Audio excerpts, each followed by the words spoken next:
Fala pessoal, tudo bom? Meu nome é Tauan de Davi. Aqui ao meu lado está o Black Thiago Mint, porque hoje você veio tipo. Não, a gente vem combinando hoje. Só a parte de cima, né? Oi, Thiago é uma dupla sertaneja, pra quem não conhece. Você tá muito roqueiro hoje, hein? Sempre nos Você é do funk, cara. Ninguém precisa saber disso aí, já. Está começando hoje mais um episódio do Pé na Areia e com a presença ilustre hoje do nosso secretário da Educação de Florianópolis, Maurício Pereira. Muito obrigado, queridos, pelo convite. Fiquei muito feliz, né? Vamos botar o pé na areia, vamos bater um papo. E o universo conspira. Vocês estão aí de black, eu tô aqui de blue. Olha, e ainda com... Dark blue. Ainda meteu um outubro rosa ali. Ah, sim, isso é fundamental, né? Sim. Estamos em outubro rosa, um mês de conscientização. No entanto, a gente tem que ter essa conscientização o ano inteiro. Mas outubro rosa ele é fundamental para que a gente possa fazer com que todo mundo tenha essa possibilidade de entender de que prevenir é o melhor caminho. Tá? E muitas vezes, outubro rosa, as pessoas pensam que o câncer de mama é só de mulher. É que é muito mais de mulher. É muito mais comum, né? Muito mais comum. Mas é importante para todos. E para o homem, é importante o homem, se algo acontecer, ele também apoiar a esposa, a mulher, a mãe, a irmã, seja lá quem for, né? Porque um negócio desse na vida de uma pessoa muda completamente a vida. Com certeza.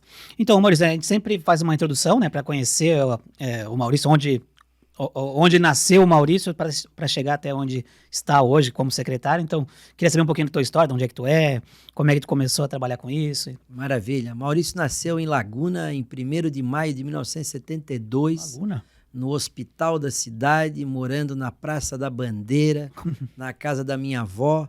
Anos depois, meu pai fez uma casa na rua Tenente Bessa 228. Meu pai tinha uma loja na esquina da Tenente Bessa, na chamada Rua da Praia. A rua era na 350, na frente do Mercado Público, em Laguna. E eu estudei minha vida inteira no Colégio Jerônimo Coelho, também na mesma rua. Tá? E a minha mãe, eu sempre conto que minha mãe foi muito cruel comigo. Porque a minha mãe, quando eu fazia uma coisa que ela não gostava, a minha mãe me chamava e dizia assim, hoje tu vai ler esse livro. Né? E ela fazia 10 perguntas que a gente chamava de ficha de leitura. Tá? Para saber se leu ou não leu. Para responder. E a minha mãe era professora e ela também lia o livro. Minha mãe é viva até hoje, meu pai deve estar sentado nessa cadeira do nosso lado aqui, né? E com isso, a minha mãe, conversando comigo, me inseriu no mundo da leitura. Hoje eu devo muito à minha mãe essa posição que eu estou hoje. Então, o castigo, na verdade, era uma coisa que eu fiz errado, mas ela, a partir de uma questão lúdica, fez do castigo uma coisa boa. Né? E eu lembro que recentemente eu contei essa história para minha mãe, e a minha mãe disse assim, eu lembro disso. Claro que eu lembro, pois eu fazia contigo, só que eu lembro de uma outra coisa também. Quando tu fosses ler o primeiro livro, tu chorou, tu enrilhou, não sei o quê, e à noite, quando tu fosse dormir, tu dissesses assim para mim, mãe, sabe que esse negócio de ler é legal? Olha que legal. Então, eu estudei minha vida praticamente inteira numa escola pública, depois estudei 2 anos no Colégio São José, em Tubarão, e de lá eu estudei o 3º ano do antigo 2º grau, hoje ensino médio, aqui em Florianópolis, no Colégio Geração. E fui fazer vestibular. E nesse ano, então, 3º ano, vim morar em Florianópolis com a certeza absoluta que ia passar no vestibular e ia voltar para Laguna depois de formado. Bem, não voltei mais. Né? E passou? Passei no vestibular para o curso de administração. Um pouco decepção para muitos amigos meus, porque todos entendiam que eu ia fazer engenharia mecânica. E tem um fato muito legal na minha vida, que faltando uma semana para eu fazer inscrição no vestibular, aquilo que muda a vida da gente, eu comprei o guia de estudante, que acho que nem tem mais hoje, assim, hoje tudo é online, né? De repente sim. E li o guia de estudante, da capa até a última capa. E a primeira lida, eu entrei em desespero, porque eu descobri que a única coisa que eu não queria fazer era engenharia mecânica, entendeu? E aí entrei no desespero fazer o quê? E eu dei outra lida, acho que quero fazer administração. E entrei no curso de administração na Universidade Federal de Santa Catarina no 2º semestre. Ou seja, não fui os 50 ali melhores, Sim, né? sim. Fui 51, 52, né? Entrei em Segunda chamada. 90, né? Em 90. Agosto de 90. E tem uma outra coisa muito legal na minha vida, que eu acho legal, é que um professor disse que todo aluno de administração deveria ler a revista Exame. A primeira revista Exame que eu comprei na minha vida eu tenho até hoje. A capa é outubro de 1990. Nessa revista, a capa era um cara chamado Ricardo Semler. Ricardo Semler tem uma história legal sobre ele, mas eu quero só contar o seguinte. Na página da direita tinha o seguinte: o que eu quero ser, o que eu quero fazer daqui a 10 anos. Lembra? Era 90, né? Sim. 90. Seria 2000. 2000. E ele disse que era fundamental as pessoas planejar a sua vida. Tá? E eu fiz o seguinte, depois de ler a revista, decidi colocar num papel o que eu queria ser quando crescer. Tá? Imagina, estava na primeira fase do curso de administração. E eu escrevi lá assim, acho que muito por falta de opção, porque eu estava entrando. Eu quero ser professor, eu quero terminar a graduação e entrar no mestrado, eu quero terminar o doutorado antes dos 30 anos, e eu quero uma série de coisas. E eu guardei isso. E vocês não vão acreditar. Eu tenho uma frase que eu adoro. O universo conspira. Conspira mesmo. O tempo passou, eu encontrei esse papel. E esse papel, o que aconteceu na minha vida? Eu terminei a graduação. A formatura foi num sábado. Na segunda-feira, às 7h30, eu estava na minha primeira aula do mestrado com o professor Salme. Eu fiz exatamente a mesma coisa. Legal. Saí e já entrei. Entrou. Entrei Legal, direto, né? estava fazendo antes. Terminei o meu doutorado antes dos 30 anos, virei professor da universidade. Então, eu acabei virando professor de planejamento e planejamento estratégico. O que é planejar estrategicamente? É, hoje, 2022, eu ir no futuro, imaginar, construir o futuro que eu quero, trazer para o presente e formular as estratégias para chegar nesse futuro. Isso faz com que aquilo que passa na minha frente, que eu penso que é uma oportunidade, e que muitas vezes eu perco tempo com isso, Sim. acaba não sendo, porque não está vinculado ao meu sonho futuro. sonho. Sim. E tem gente que adora aproveitar a oportunidade que não tem nada a ver com o seu futuro. Ah, então essa é um pouco da minha história. E tira o foco, né? Tira o foco. Sim. E faz todo sentido essa questão, porque a gente recebe várias propostas aqui, a gente recebe toda hora, na verdade. O Tauan é o rei das ideias, né? Ele tá sempre com 1 milhão de ideias, mas a gente não consegue tocar todas também, né? Porque quanto mais tu tem uma rede de relacionamento razoável, sempre vai ter. O meu irmão, semana passada, me ofereceu para pegar um bar, por exemplo. Não tem nada a ver, hoje em dia, com a minha vida e nem com os planos futuros que eu tenho, né? Então, eu fico pensando realmente, e como mudaria a gente falar alguns sims nesse período também, porque muda o destino, né? Porque a partir dali a gente passa a também dividir aquele tempo com aquele novo objetivo, né? Falou uma palavra muito legal, destino. Destino nada mais é do que o futuro que eu construo no presente. Porque o meu futuro ele é baseado nas escolhas que eu tomo hoje. Tá? Então, as escolhas que eu faço hoje determinarão o meu futuro, que é o meu destino. Sim. Então, tem gente que fica sentado com um braço cruzado, esperando as coisas acontecer. Sim. Não vai a lugar nenhum. Não vai. Quer dizer, você, por isso que alguns dizem, né? Eu sempre também falo isso, né? Você constrói o seu futuro. Sim. Você constrói o seu porvir a partir das tuas escolhas. Claro. E como é que tu chegou na prefeitura? Como é que foi essa secretaria? Como é que foi esse convite e tal? Na verdade... E há quanto tempo também? É uma história também legal. Por quê? O ex-prefeito Jean Loureiro, ele era amigo do meu primo, que estudavam juntos em Florianópolis. Eu vim morar naquele terceiro ano do segundo grau aqui, terceiro ano, isso. E acabei convivendo então com meu primo, porque era da minha idade, e os amigos dos meus primos foram os amigos que eu construí. Sim. Um deles era o Jean. Então, eu sou da Laguna. Conheceu ele jovem, então. Conheci ele jovem. Eu conheço o Jean desde 1988. Mais de 30 anos. Sim. Mais de 88. Imagina. Então, o que acontecia? Os meus primos iam nos carnavais de Laguna, muito conhecido por todos. E quem que ia no carnaval? O Jean, os amigos dos meus primos. O Jean até hoje chama minha mãe de tia. Eles dormiam tudo lá em casa.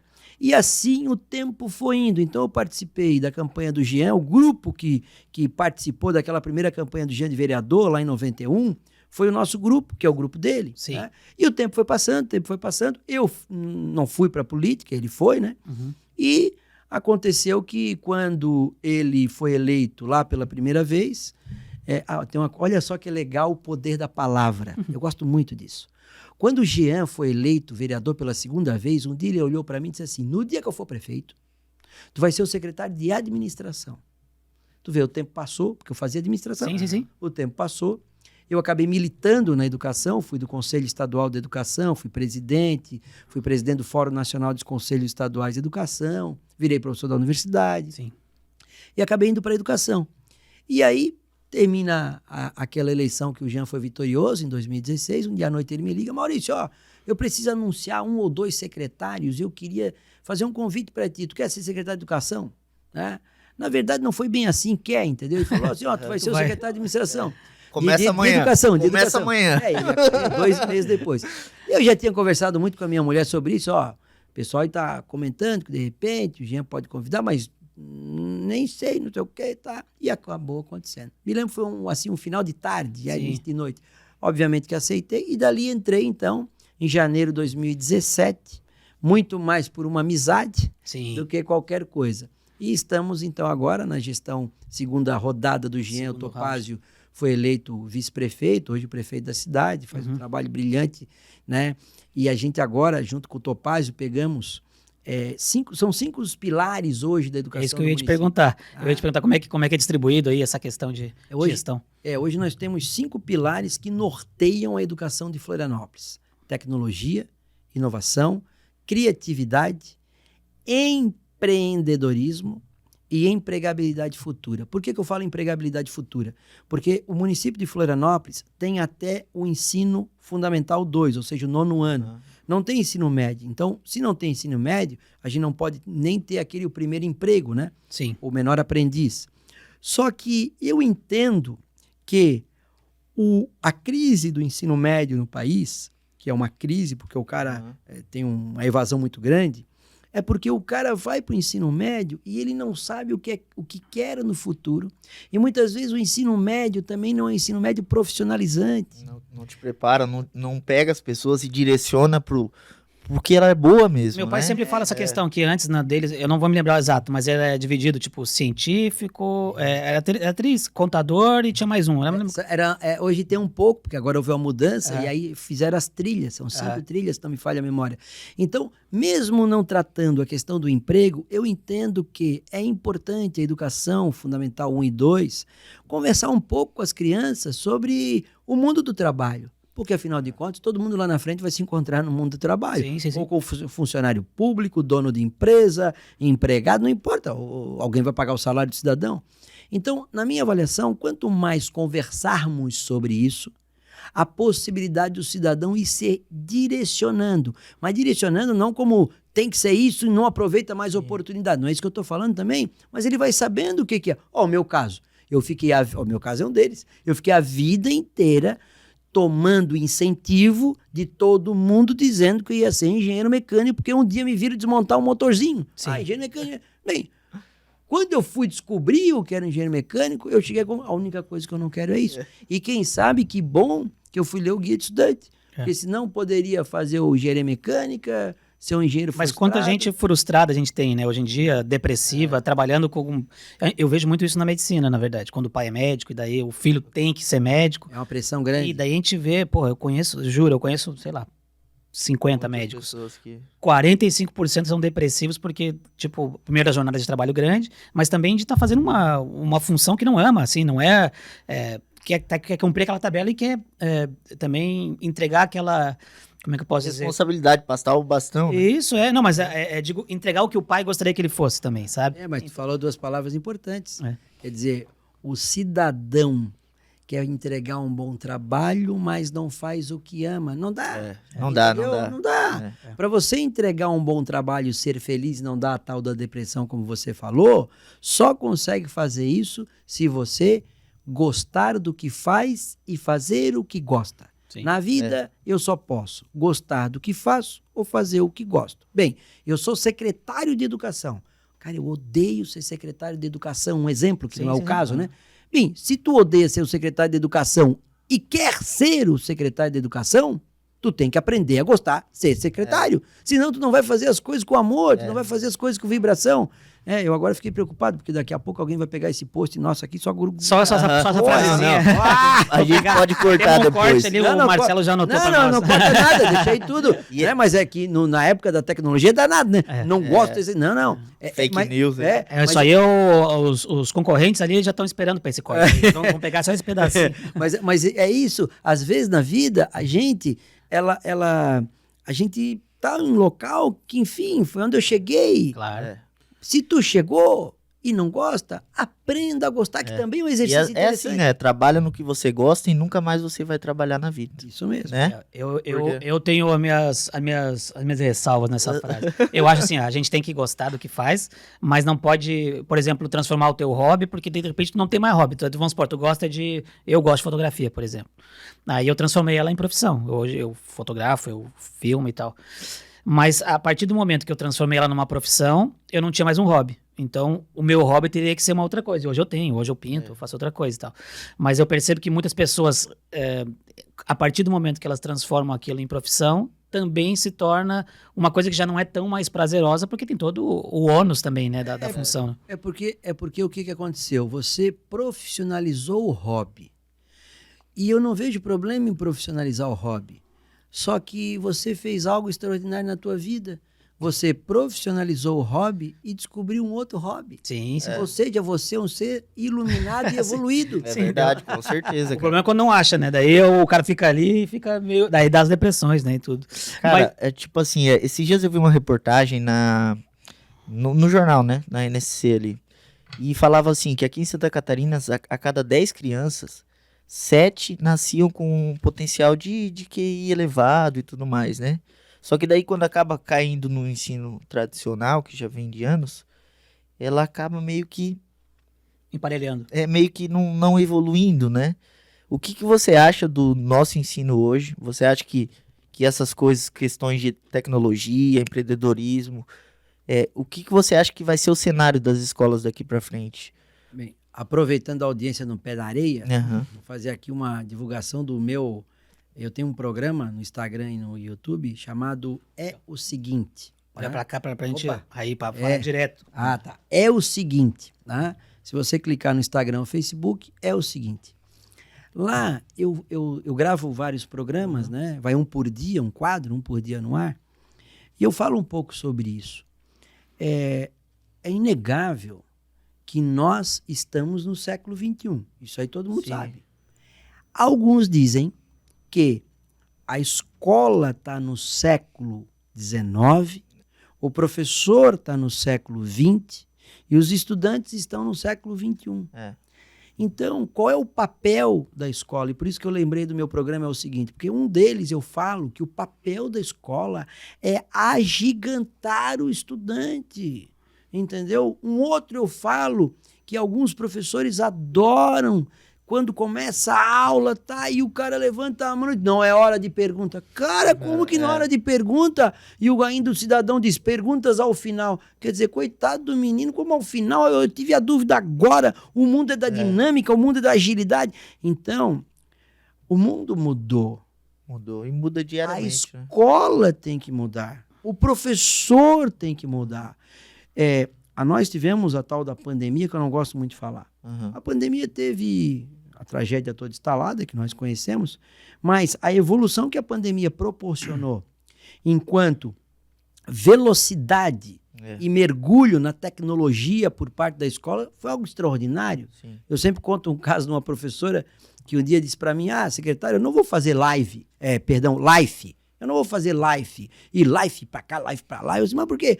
Eu estou próximo da aposentadoria, vou aprender uma outra coisa. Assim, professora, a Secretaria Municipal de Educação está oferecendo um monte de cursos de como fazer isso aí, não sei. Vai lá, aprende. Quem sabe a senhora se aposenta e ainda descobre uma outra coisa. Passado 1 mês, 2, ela assim, secretário, estou fazendo live. Olha, ela De life para life. ela não sabia fazer live. Entendeu? Então, assim, ó, o mundo mudou. Então, respondendo de maneira objetiva a tua pergunta, se eu tenho uma sala com 30 crianças, eu, professor, o desafio de hoje é saber quem é esse, qual sua história, quais suas angústias, quais suas possibilidades, porque quando eu conheço o contexto, eu posso melhorar a minha estratégia de ensino. Entendeu? Sim. Isso eu aprendi na prática. E eu dou o exemplo e nunca esqueci. 2 exemplos. Olha que exemplo legal. Se eu fosse um professor que não escutasse o estudante, eu continuaria cometendo o meu erro. Um dia, eu dando aula, estava falando sobre um assunto que tinha saído numa revista, coincidentemente a Exame, aquela, né? A revista Exame, não sei se ainda hoje é assim. Hoje é no Instagram, né? Hoje no Instagram eu sigo. No Instagram... A revista Exame, a capa dela sempre sai num dia assim, quarta-feira, Sim, quinta-feira. aleatório. E ela chega pro assinante na sexta. Eu fui pra sala, todo bobão lá, dizendo, saiu uma matéria na capa aqui na Exame, olha que matéria fantástica, e não sei o quê. Comecei a falar, um estudante chegou e disse assim pra mim, professor, isso aí que você tá falando? Não é isso não. Eu assim, como que não é? Tá aqui na revista. Não. Eu tô aqui na internet. A Exame já mudou a matéria. Imagina, a revista não tinha saído ainda, porque era sexta assinante, a data era de quarta, eu tava com a revista antes, né? Sim. Aí ele disse, não, professor, esse negócio de revista papel aí complicou, porque já mudou aqui, ó. A empresa mudou e não sei o quê. Entrei no site da empresa também. Aí eu fui lá. Ele tava com o laptop, assim, quero ver. Virei, é mesmo. Aí, eu nunca me esqueço como ele falou. Ele assim, eu assim pra ele, tu me empresta teu laptop? Ele assim, o senhor vai quebrar? Eu assim, não, tu me empresta o laptop? Ele, tá, pega. Fui lá, engatei o laptop no Data Show, chamei ele aqui, disse, vem cá, por favor, vem cá. Ó, tu, a partir de agora, tu vai dar aula e eu vou sentar no teu lugar. Tu sabe mais que eu sobre isso. Entendeu? Ele ficou gigante, Sim. ele ficou grande e deu a aula, foi brilhante. Entendeu? Que legal que ele sabia sobre o assunto também, né? Ele também estava bem Foi antenado. atrás, entendeu? Qual é o papel do professor? É despertar. E o outro exemplo que eu acho fantástico, vocês sabem aquele professor que o aluno pegou o celular para ver a hora, pá! E o cara diz, não, é o celular! Cara, Vou pegar o celular. Só pegou para ver a hora, cara. Dá uma Ou segurada. então, ele olhou pro lado, ou então ele baixou a cabeça. Isso é coisa de professor. Um dia, um aluno chegou na aula e botou a cabeça assim para baixo, né? Botou para baixo. E eu acho que estava dormindo na minha aula. E eu, de sacanagem, eu fiz uma pergunta para ele. Ô, Tiago, sobre isso. Ele pegou e despertou. Professor, sobre isso, tá. Viu? Cara, Tava ligado. eu fui falar com ele no final da aula. Eu assim, Tiago, pô, eu tenho notado que tu anda cansado, cara. Muita festa que tem sido. Não, professor, que festa. Trabalhando. Eu sou, professor, nesse momento, a única renda da minha família. Depende dele. Eu chego todos os dias, 1h em casa.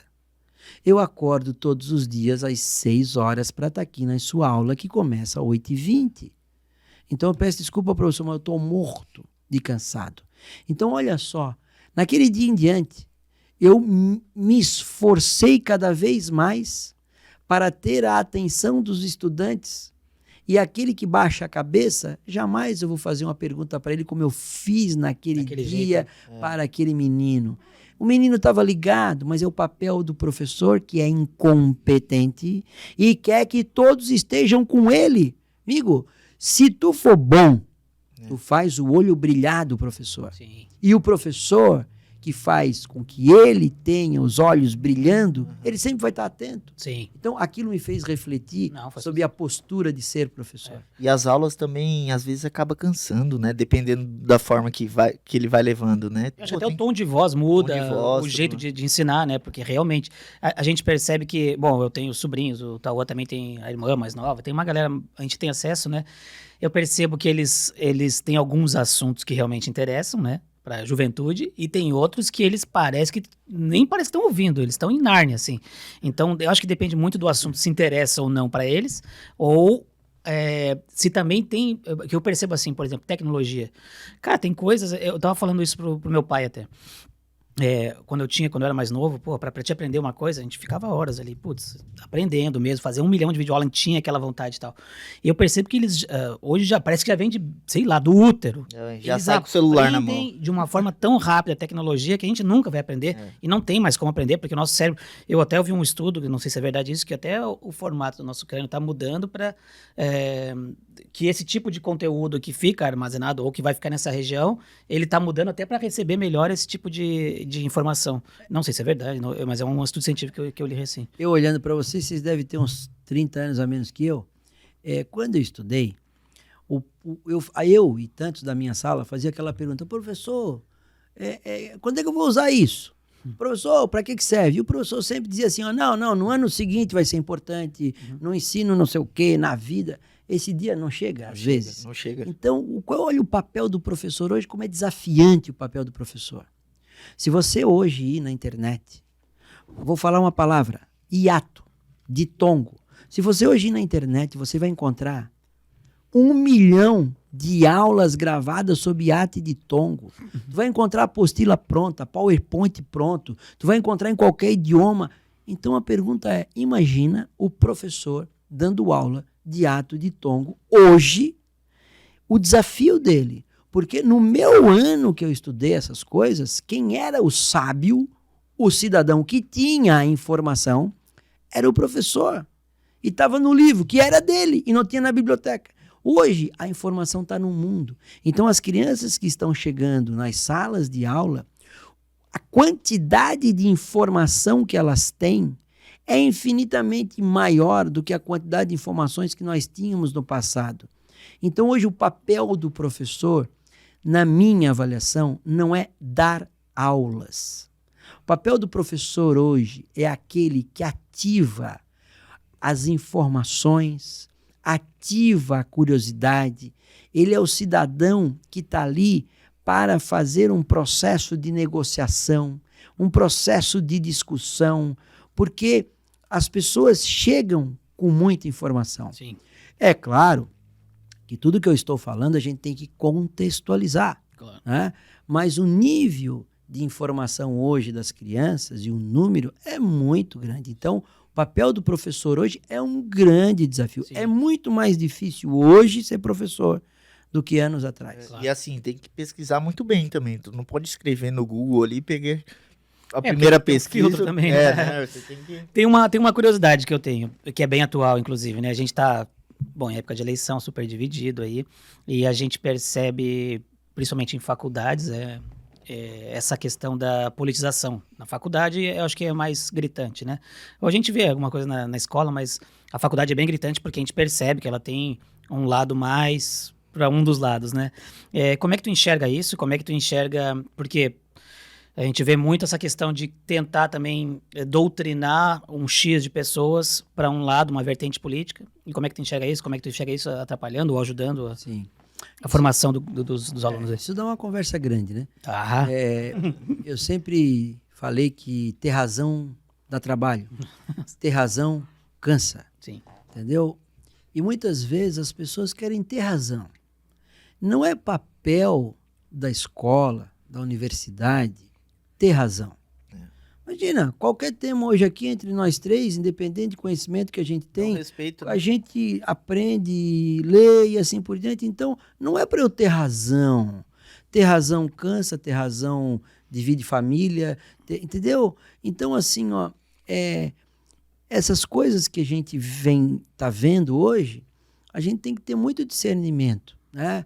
Não adianta você querer convencer uma pessoa que tem uma forma de pensar, vou aqui deixar bem explícito, mais à direita, de que tem que votar em alguém mais à esquerda, ou o contrário também. Quer dizer, é uma perda de tempo, porque o cidadão tem suas convicções, tem suas histórias e assim por diante. Eu tenho um menino que convive bastante aí com a gente, ele tem 15 anos, e ele tem um pensamento político, né? E ele tem um pensamento político mais à direita. E aí, se ele tem um pensamento político mais à direita, já estão sabendo em quem ele gosta. Sim. Ele tem um parente que tem um pensamento mais à esquerda. Então, já dá para saber em quem ele vota. E aí, recentemente, ele perguntou para mim, e aí, o que tu acha? Eu assim, eu acho que vocês, que são os dois lá, né? O menino e esse outro, vocês são amigos e corre o risco de perder a amizade. Porque um fica mandando WhatsApp, fica mandando vídeo Sim, dando uma cutucadinha. da desconstrução do outro, entendeu? E eu disse para ele, eu acho que tu vai continuar gostando daquele, ele e tu não vota, o outro vai continuar gostando do outro, e vocês correm o risco de daqui a pouco, a um e outro querer ter razão, vocês vão perder essa linda amizade que vocês têm. Então, nós não podemos entrar nessa. E a sociedade brasileira foi a olhos vistos, né, que entrou nisso. Tá?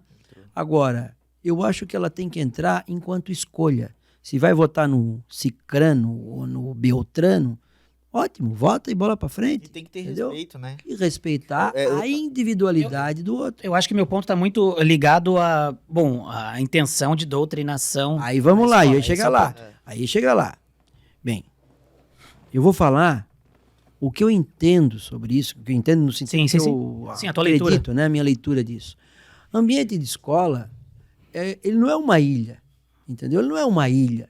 A ilha é Florianópolis, né? Uhum. Mas a escola não é uma ilha. A escola está inserida no contexto do mundo e o mundo, ele é influenciado pela escola e ele influencia a escola. Agora, eu não posso concordar com um professor, seja ele de universidade, de escola, entrar na sala de aula, a primeira coisa que ele faz é falar do candidato dele, a segunda coisa que ele faz é dizer que o candidato dele é o melhor candidato, a terceira coisa que ele faz é dizer que o partido dele é o melhor partido que revolucionou o mundo, a quarta questão que ele fala é que vai ter eleição, então acho que vocês devem pensar...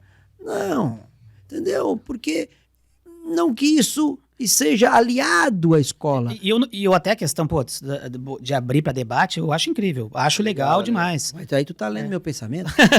Um professor na faculdade, chegou próximo ao período eleitoral quando eu estudava, um professor na faculdade pegou e fez o seguinte, eu estava na faculdade, aí ele assim, pessoal, vamos viver um momento de eleição. Agora temos 2 candidatos, né? Vocês todos votam, né?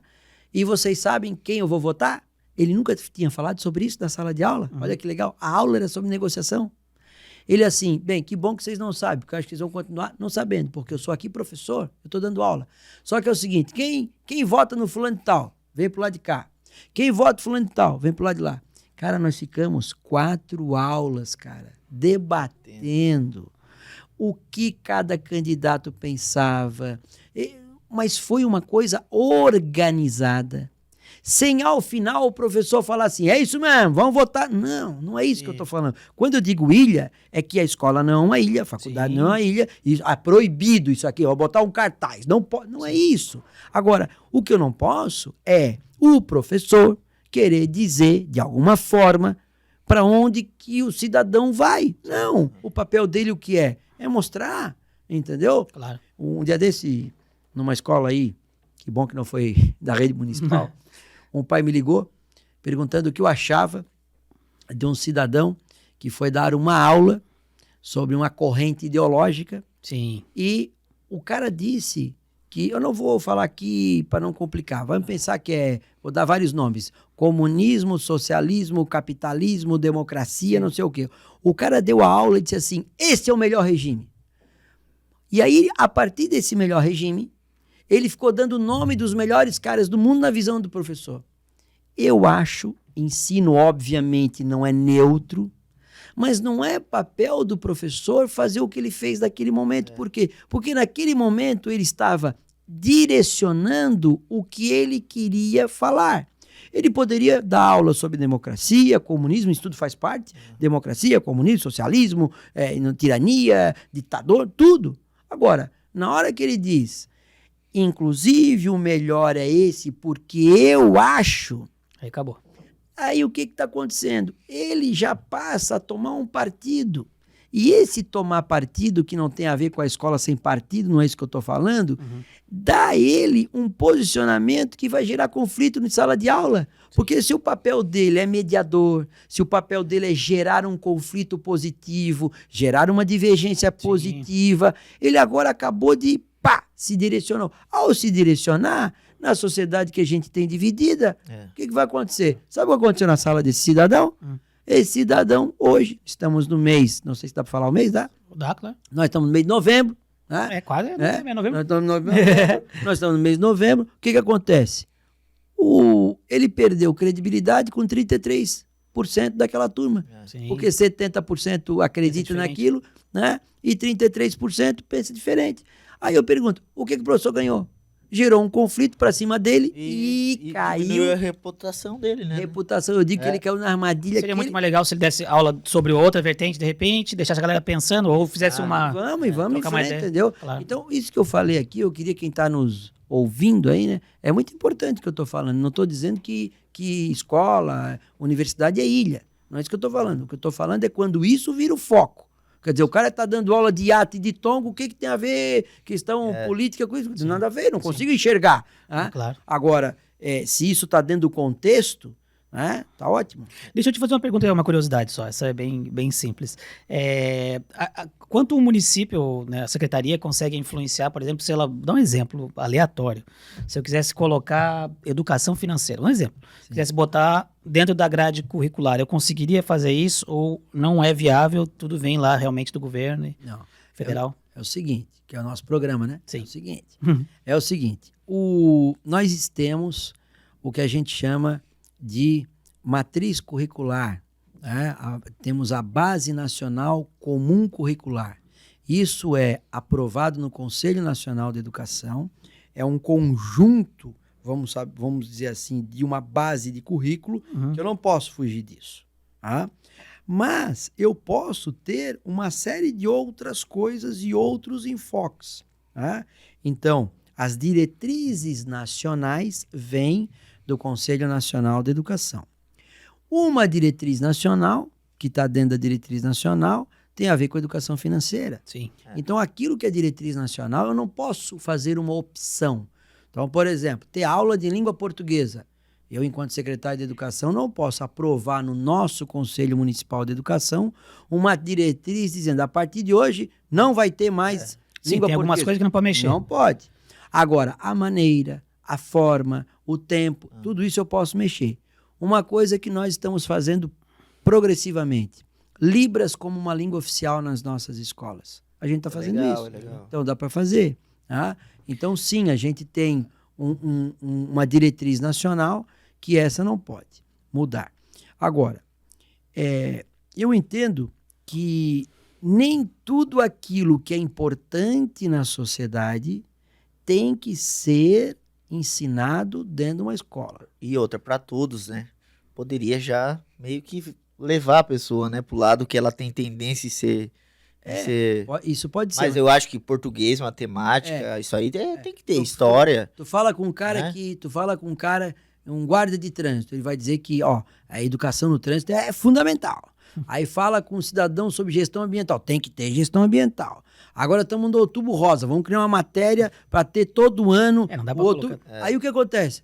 Tá aí, e aí aquela base, entendeu? Então tudo isso que faz a secretaria, nós temos vários projetos que lidam com isso tudo de maneira transversal. O que é maneira transversal? Então, por exemplo, uma aula de matemática, eu tenho um projeto de educação financeira dentro da aula de matemática do Sebrae por um período. Top. Né? Do Junior Achievement. Eu fiz Junior Achievement. Eu achei legal. Então é por aí. É porque eu percebo mas assim... não como disciplina. E também, componente curricular. E também aprender o dia a dia, né? Por exemplo, eu sou arquiteto há 10 anos e eu lembro que na faculdade eles não ensinaram qual que é o trâmite que é na prefeitura, né? Prefeitura, o mínimo. Eu já sabia porque eu já vivo isso a vida toda, né? Com meus pais e tal. Eu não, na minha faculdade não teve também. Mas assim, pô, ele não sabe que o cara tem que ir no Pró-Cidadão ou ir na vigilância, como funciona. E não é uma faculdade, né? São todas. Mas eu acho assim, tem muita faculdade que a gente sai. Eu me senti assim, eu sou arquiteto também, né?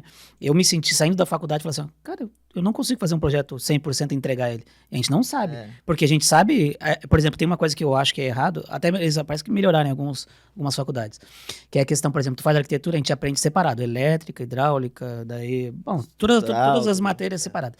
Só que no final, a gente entrega um projeto, mas não entrega, é um projeto que tu não precisa entregar elétrica, hidráulica e tal. É uma parte.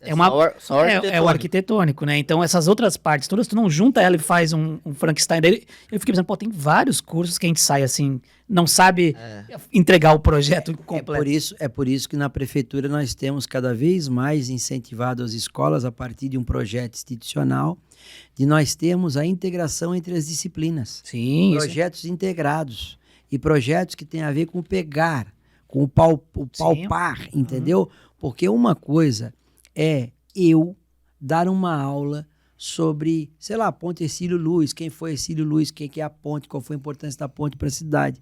Agora, outra coisa é eu levar o cidadão lá na ponte, entendeu? Então, isso a gente chama de aula do mundo real, tem chamado isso há muito tempo.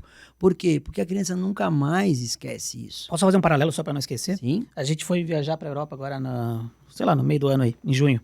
E eu percebi, principalmente quando ele saiu ali, que todos os museus que a gente ia, tinha aulas dentro do museu, né? Então, eu sei que tem isso, acontece eventualmente, que eles vão pro museu e tal.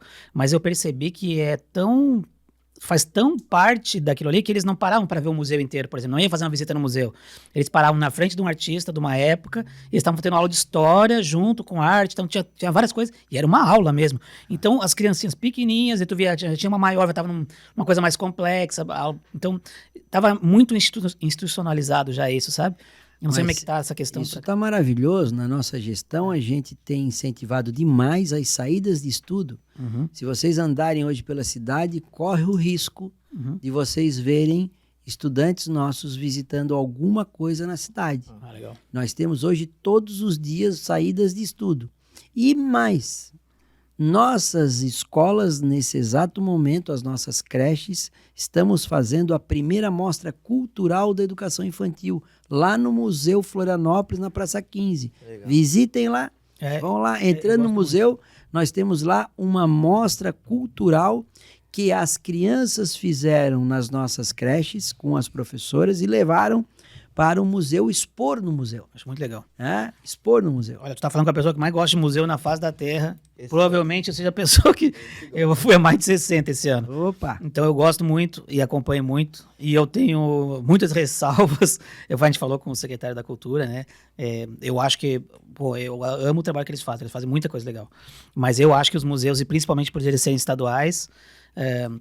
que realmente falta um incentivo nesse sentido, porque a gente vai nos museus e eles estão abandonados, a gente percebe que estão com pouca troca de exposições e tal, então é uma ressalva que eu tenho a Floripa, essa questão de museu. Então não é porque eu gosto muito, mas é porque eu acho que merece demais, e eu acho que o público daqui combina demais com isso. A gente sente falta de atrações culturais abertas, mas que sejam legais, que a gente vai lá, por exemplo, em São Paulo, tem, sei lá, Monet com projeção, coisa mais atual, que atrai gente, daí tem uma sei lá, Cássia Eller, eles inventam uma coisa, mas tu vê que é bem produzido e que tem, mas eu sei que isso está muito relacionado a projetos de empresários, né? Pessoas que têm interesse em trazer público isso. Privado, né? Público-privado. Né? A gente tem muito interesse nesse.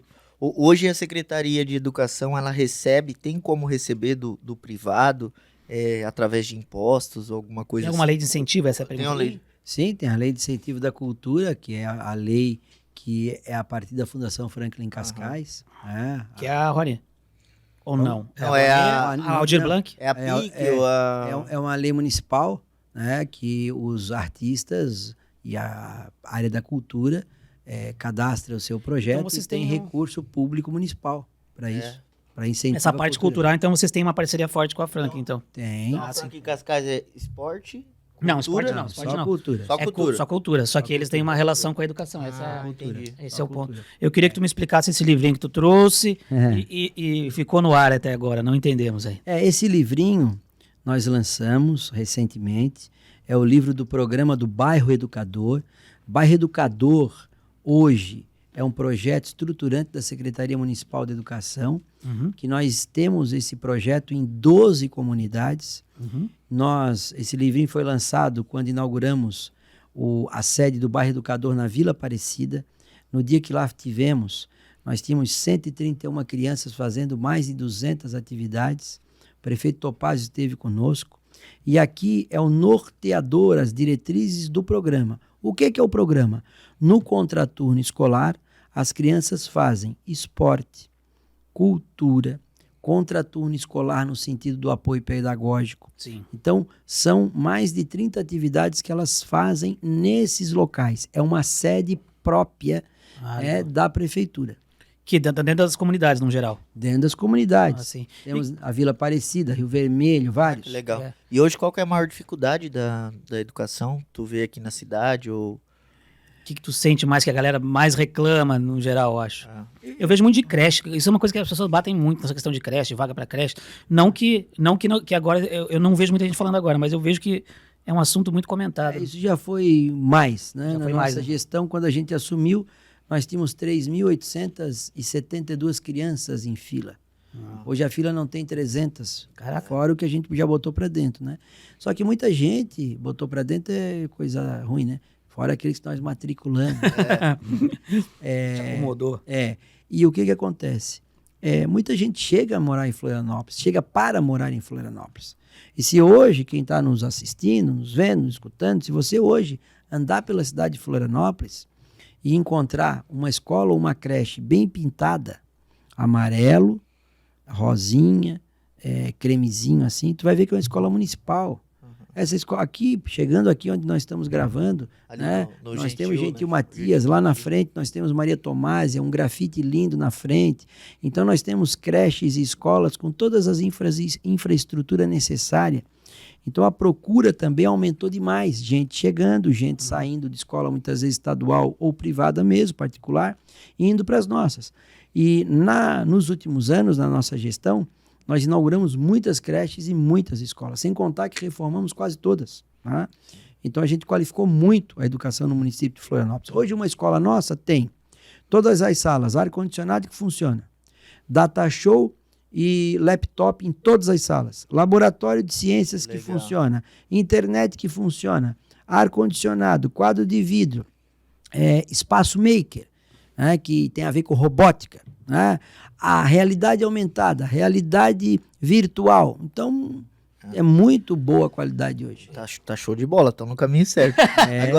Agora me diz uma coisa, você comentou aqui nos bastidores sobre o seu prédio, né? Como que é a educação.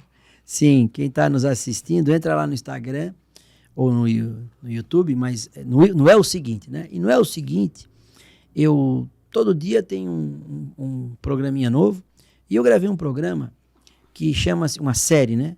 A série chama-se Construindo o Prédio Educação. O nome do prédio é Educação.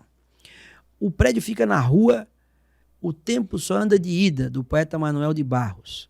Cada andar são 7 andares. O 7º andar é a cobertura. Depois vou comentar só sobre a cobertura, para dar um gostinho o pessoal ir lá assistir. Então, o primeiro andar tem um nome. No primeiro andar, ele é cheio de apartamentos. Cada apartamento tem um nome. Nós entramos no apartamento. Então, começa assim, sei lá, o primeiro andar tem um andar que chama Ferramentas. Então, no andar Ferramentas, tem um apartamento chamado Tecnologia. Então, tecnologia precisa na educação. Então, eu comento isso, né? Para vocês terem ideia, a cobertura, ela tem um nome. O nome da cobertura é Presente. O nome do andar é Presente. E andar é para a gente andar pela educação, não é para ficar parado. Uhum. Essa cobertura que tem como nome Presente, por que o nome é Presente? Porque da cobertura eu enxergo o horizonte é o futuro. Mas o futuro nada mais é do que aquilo que falamos no início, que é tomar as decisões agora no presente. Sim. Nessa cobertura ela tem uma série de coisas, e na cobertura eu tenho da cobertura até a piscina que eu enxergo lá embaixo, um tobogã. Lá de cima, o tobogã também tem um nome. E lá de cima, eu vendo a piscina, dá para ver que ela tem 3 palavras escritas. Tem a palavra felicidade, e aí eu explico a importância da felicidade na educação. Sim. Tem a palavra sucesso, eu explico o que é sucesso, né? E eu digo que todos nós que construímos a educação diariamente, ou seja, edificamos a educação, cada andar, cada apartamento não pode ter infiltração, porque senão ele vai ruir. Por sinal, o prédio, ele está em algumas bases. Esse prédio foi feito, os pilares. Até as sapatas têm nome. A sapata é família, Olha que a legal. sapata é professor. Sim. Então eu conto tudo isso. E eu digo, já que a gente chegou na cobertura, quando eu vou terminando lá o último programinha da série, eu digo assim, você que construiu tanto a educação conosco, e essa educação você tem que continuar entrando nos quartos, nos apartamentos e assim por diante, eu vou te convidar agora para dar um mergulho na piscina, porque quem não gosta de dar um mergulho na piscina, né? Então, se você descer o tobogã, você vai descendo o tobogã, enxergando aquelas palavras, felicidade, sucesso, e aí você com certeza vai fazer, sabe o quê? Você vai ter, assim, um sentimento que eu chamo de que é uau! Quando uma coisa é legal, o que tu diz? Uau! Tu não diz legal, maravilhoso, não, uau! Né? Eu digo que o nome do tobogã é uau. Né? Então é um negócio que eu fiz, ficou muito legal, modéstia. Tu gravou isso aí já? Tá E já tá todo no ar? Todo no ar. E ele tá no YouTube? Tá no YouTube Como é e que tá no encontra? Instagram. Como é que encontra? E no YouTube, digita lá. É o seguinte, Maurício Fernandes Pereira. Tá. E no Instagram, é só botar também é o seguinte e aparece lá. Puta, que legal. É. Isso é muito legal, né? Bom, e a galera já tá acessando, já tá Acessando, tá bombando. E aí, veja bem, esse foi uma série, mas todo dia vai um novo, né? Que são assuntos, vamos dizer assim, que não foram em série. Então, por exemplo, que gerou uma discussão danada, que tá lá ainda, né? Que é o seguinte, o nome dele como chama lá? Barbaridade. Fugiu agora. Esse nome é legal, o Barbaridade. Tem a ver com arrogância pedagógica. Eu lembrei. É o conformismo pedagógico. Ah, sim. Então, um professor, ele não pode ter o conformismo pedagógico como sendo a sua prática didática. Por quê? Imagina um cidadão que deu uma aula 3 anos atrás, há 4 anos atrás, a aula foi um sucesso, os estudantes adoraram, ele foi o nome de turma, ele foi maravilhoso. Cara, se ele der essa mesma aula no ano seguinte, pode ser um verdadeiro fracasso. Sabe por quê?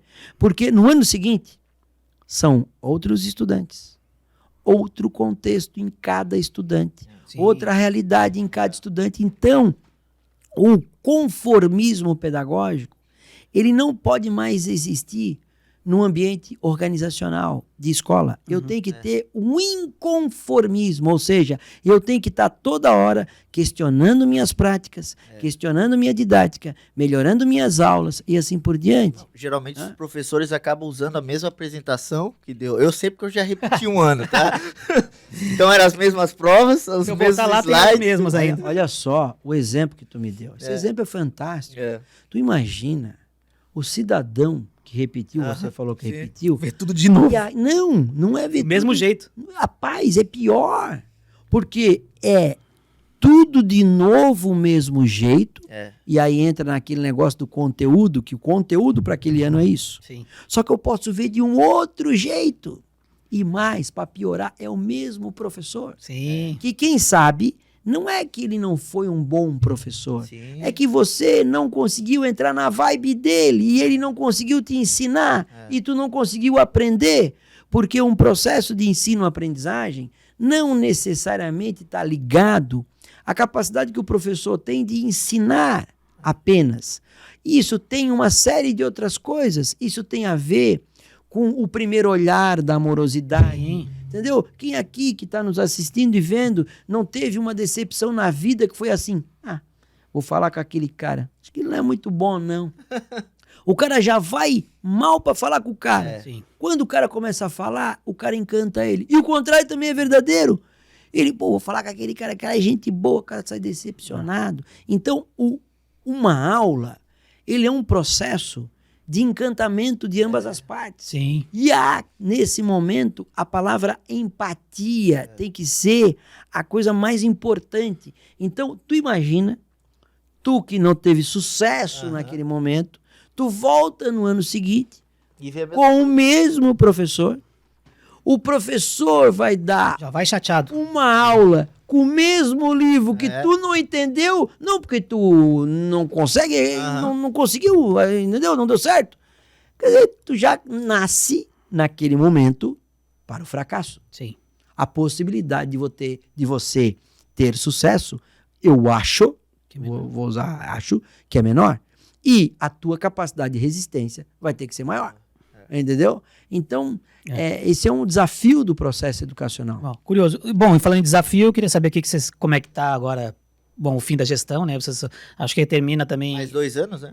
Mas é a segunda etapa já, né? O que vocês têm de desafios pra frente aí que tu acredita? O que tem de vontade de inserir que não conseguiu ainda?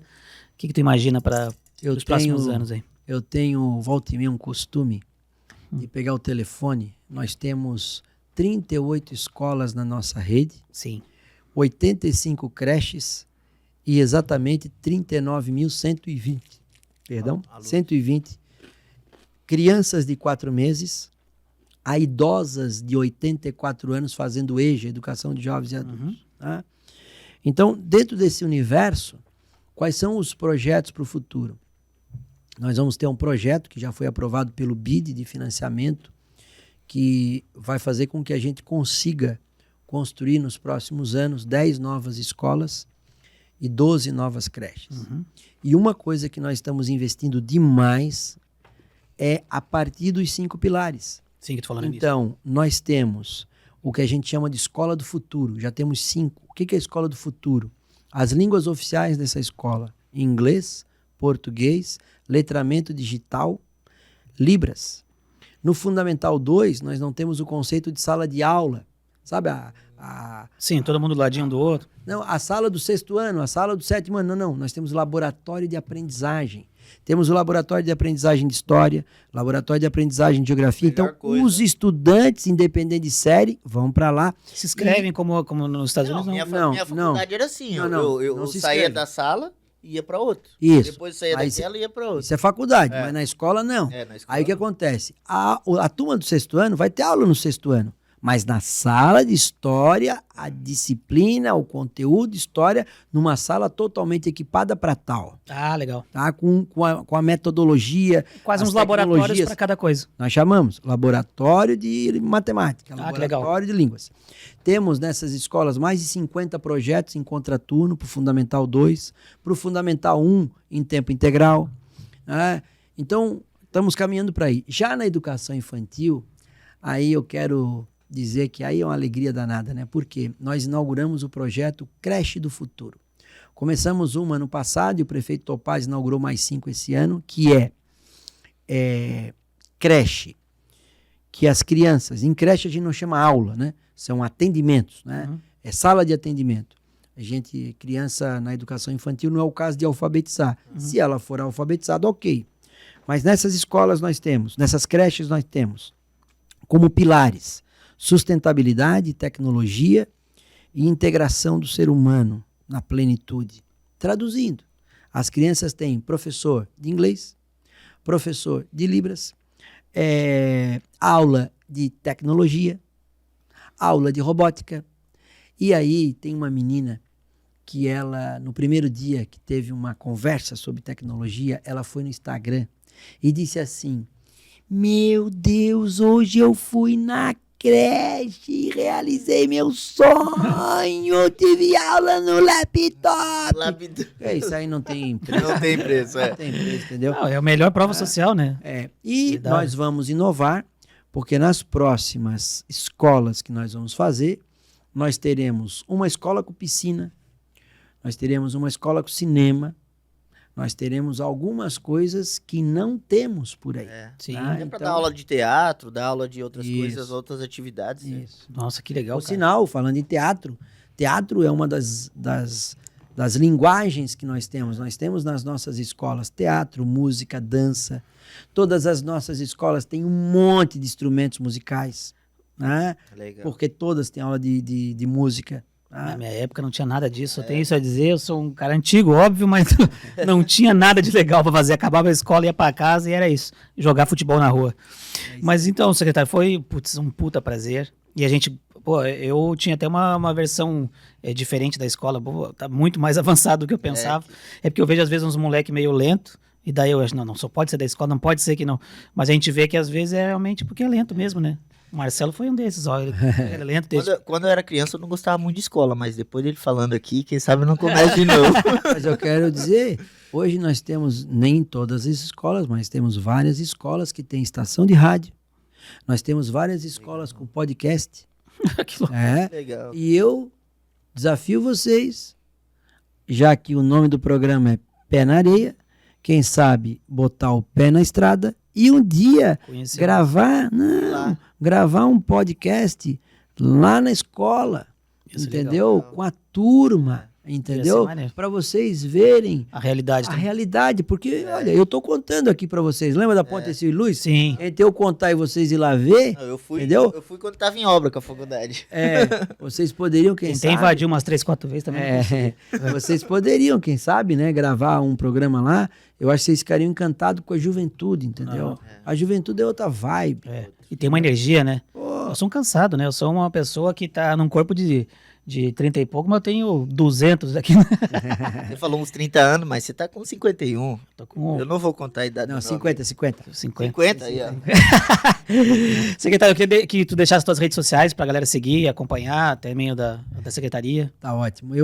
Minhas redes sociais no Instagram, quiser dar um no Instagram é Maurício Fernandes Pereira 1. Tem também o Seguinte. Sim, Tá? que é o... Tem o meu canal no YouTube e tem todas as redes sociais da Prefeitura e da Secretaria. Qualquer buscador desse, coloca lá PMF SME, você encontra tudo. Temos Instagram, temos Facebook, tem tudo. Coisa linda. Foi um prazeraço. Obrigado. Obrigado pela Muito obrigado presença. pela presença. Muito bom te conhecer. E saber que a educação tá indo no caminho que a gente espera mesmo, né? Nem tivemos ressalvas aí. Falou com todos os secretários, isso aí eu fiquei surpreso mesmo. Foi um grande prazer. Tá bom, muito obrigado por Obrigado, vocês. Estou valeu, sempre à muito disposição. Adorei estar aqui com vocês. Obrigado. Valeu, obrigado.